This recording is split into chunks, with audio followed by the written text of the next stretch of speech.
লাল গোলাপ শুভেচ্ছা লাল গোলাপ শুভেচ্ছা এনার ভাইয়ের পক্ষ থেকে ভাইয়ের পক্ষ থেকে লাল গোলাপ শুভেচ্ছা লাল গোলাপ শুভেচ্ছা ভালোবাসায় সিক্ত হচ্ছেন রুহান শাহ। আপনারা জানেন যে দীর্ঘদিন পর কিন্তু সুদূর আমেরিকা থেকে সিলেটে এই মুহূর্তে অবস্থান করতেছেন। আপনারা জানেন যে জুলাই গণ অভ্যুত্থানের অন্যতম একজন সংগঠক, যিনি আমেরিকায় বসে রেখেছেন অসীম অতুলনীয় ভূমিকা, যার ভূমিকা ছিল লক্ষণীয়।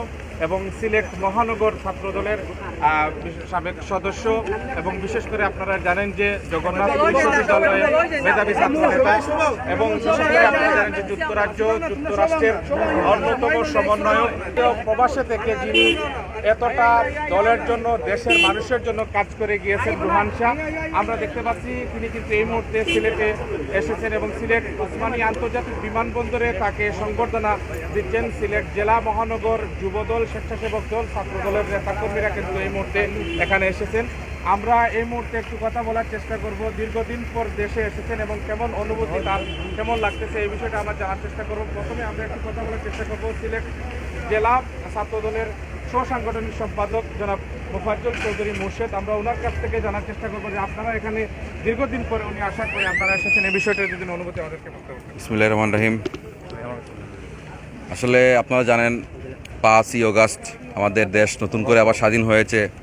আর এই স্বাধীনতা অর্জন করতে গিয়ে আমাদের অনেক ভাইকে আমরা হারিয়েছি, অনেকে পঙ্গুত্ব বরণ করেছেন। আমরা যারা আন্দোলন সংগ্রাম করে এই শেখ হাসিনা স্বৈরাচার পতন ঘটিয়েছি, আমরা তো দেশে যারা ছিলাম আমরা আন্দোলন সংগ্রাম প্রকাশ্যে রাস্তায় নেমে আন্দোলন সংগ্রাম করেছি। আমার যে ভাই আজকে বিদেশ থেকে এসেছে ওনারাও সর্বোচ্চ সংগ্রাম ওখানে চালিয়ে গেছেন। প্লাস ওনারা আমাদেরকে যে সাপোর্ট দিয়েছেন মানসিকভাবে, আর্থিকভাবে, অনেকভাবেই ওনারা আমাদেরকে সহযোগিতা করেছেন এবং বহির্বিশ্বে ওনারা শেখ হাসিনার স্বৈরাচারের যে অপকর্ম, যে হত্যাকাণ্ড ওরা শেখ হাসিনা চালিয়েছিল, ওনারা বহির্বিশ্বে তুলে ধরেছেন। আমাদের যেরকম স্বাধীনতা আমরা পেয়েছি, আমাদের যেরকম ভূমিকা ছিল ওনাদেরও ভূমিকা ঠিক সেরকমই ছিল। আসলে এখানে বলার কিছু নেই, দেশটা স্বাধীন হয়েছে, উনিও দেশে আসতে পারেন নাই। উনি পুলিশ, র্যাব, বিজিবি, আর্মি, সেনাবাহিনী অনেককেই আসতে দেয় নাই দেশে। আপনারা জানেন দেশের পরিস্থিতি খুবই খারাপ ছিল। দেশ স্বাধীন হওয়ার পর উনি দেশে আসছে, তাই ওনাকে আমরা এখানে সংবর্ধনা দেওয়ার জন্য এসেছি। ইনশাল্লাহ আমরা এই স্বাধীনতা সার্বভৌমত্ব দেশটা যেভাবে স্বাধীন করেছি, ইনশাল্লাহ স্বাধীনতা সার্বভৌমত্ব আমরা ধরে রাখার চেষ্টা করব। এই আশা প্রত্যাশা ব্যক্ত করে এখানেই আমি আমার বক্তব্য কথা বলার চেষ্টা করব। এবং যিনি আজকে দেশে এসেছেন ওনার অত্যন্ত কাছের মানুষ এবং বন্ধুসুলভ। আমরা এই মুহূর্তে আপনার কাছে একটু জানতে চাই যে দীর্ঘদিন পরে উনি দেশে এসেছেন এবং যার তুলনা ছিল অতুলনীয়, যিনি বিদেশেও বসেও কিন্তু দেশের জন্য কাজ করে গেছেন, এই বিষয়টা আপনার কাছে জানতে চাই। বিসমিল্লাহির রহমানির রহিম। আপনারা জানেন গত 5 আগস্ট দেশে যে গণ অভ্যুত্থান হয়েছে, এই গণ অভ্যুত্থানে ছাত্রভাইদের পাশাপাশি আমাদের দলীয় নেতা কর্মীরা যেভাবে সহযোগিতা করেছেন, ঠিক তারই পাশাপাশি আমাদের যুক্তরাষ্ট্র প্রবাসী আমার বাল্যবন্ধু, যিনি এই সিলেটের মহানগরীর মুঠোপথে বালুমাকা পথে আমার সাথে বড় হয়েছেন, একসাথে যার সাথে আমি বড় হয়েছি, এই সিলেট মহানগর ছাত্রদলের সাবেক সদস্য, ঢাকা জগন্নাথ বিশ্ববিদ্যালয়ের মেধাবী ছাত্রনেতা রুহান শাহ সুদূর প্রবাসে বসেও আমাদেরকে এই গণ অভ্যুত্থানে যে সার্বিক সহযোগিতা করেছেন, সাহস জুগিয়েছেন, আন্দোলনের পাশাপাশি আমাদের কথা বলতে গেলে আমাদের সার্বিক সহযোগিতা তিনি করেছেন, সার্বক্ষণিক খবরান্তর রেখেছেন। পাশাপাশি উনি যুক্তরাষ্ট্রে বসে এই রেফিডেন্স যোদ্ধাদেরকে অনেক বুঝিয়ে, অনেক এই রেফিডেন্স বন্ধ করার যে যুদ্ধ করেছেন, সংগ্রাম করেছেন, সেই মহানায়ক বলা যায়, সেই রেফিডেন্স বন্ধ করার নায়ক হিসাবে বলা যায়।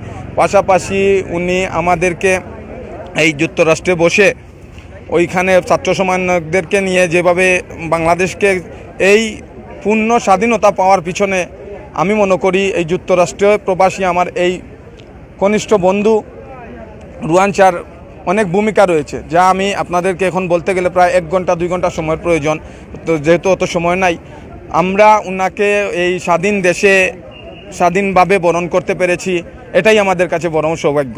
কারণ এই ফ্যাসিস্ট সরকারকে হটিয়ে এই 5 আগস্ট যেভাবে এই দেশ, আপনারা তো জানেন, বিগত দিন সাংবাদিক ভাইরা দেখেছেন, এই দেশে কথা বলার অধিকার হারিয়ে ফেলেছিলাম আমরা।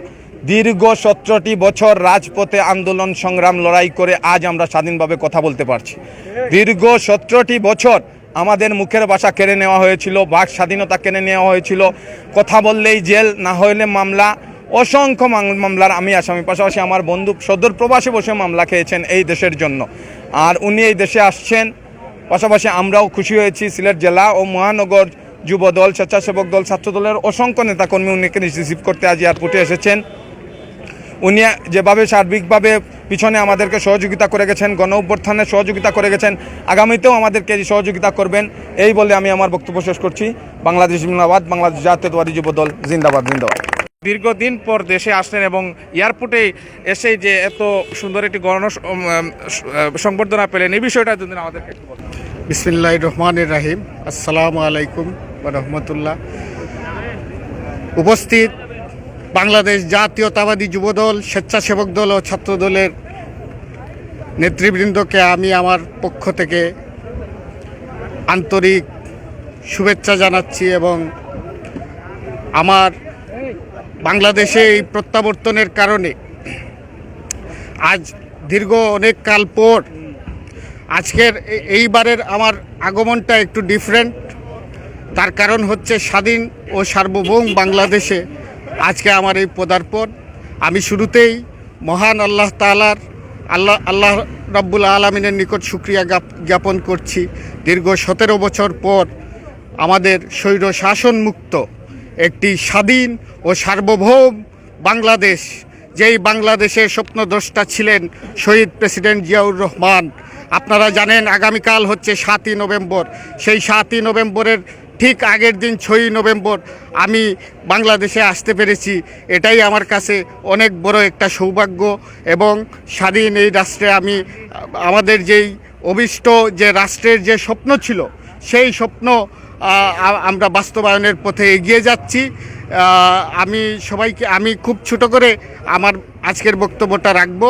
আমি আরও স্মরণ করতে চাই আমাদের রাষ্ট্রনায়ক, ভবিষ্যৎ রাষ্ট্রনায়ক, আমাদের স্বপ্নের সারথি বাংলাদেশ জাতীয়তাবাদী দল বিএনপির ভারপ্রাপ্ত চেয়ারপারসন জনাব তারেক রহমানের কথা, যিনি সবসময় সামনে থেকে এই গণ অভ্যুত্থানের পিছনে সবসময় ভূমিকা রেখেছেন, আমাদের প্রয়োজনীয় দিক নির্দেশনা দিয়েছেন।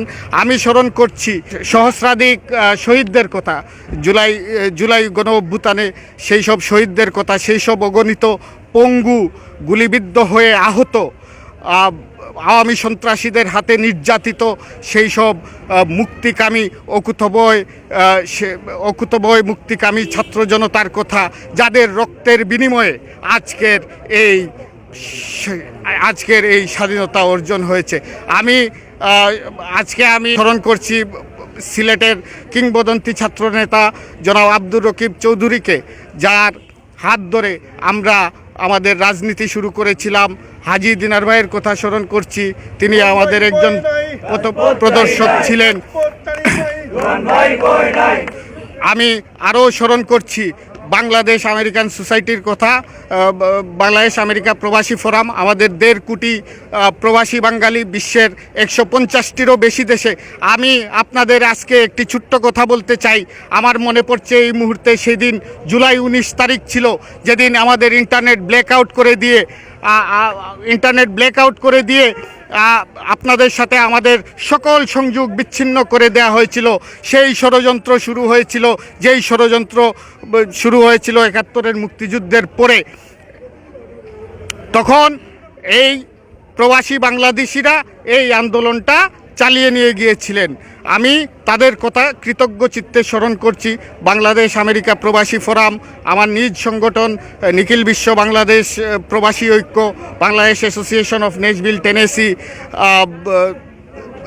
গণফোরাম ডক্টর রেজা কিবরিয়ার নেতৃত্বে গণ অধিকার পরিষদ, তারপরে আমি স্মরণ করছি নজরুল সাহেবের কথা,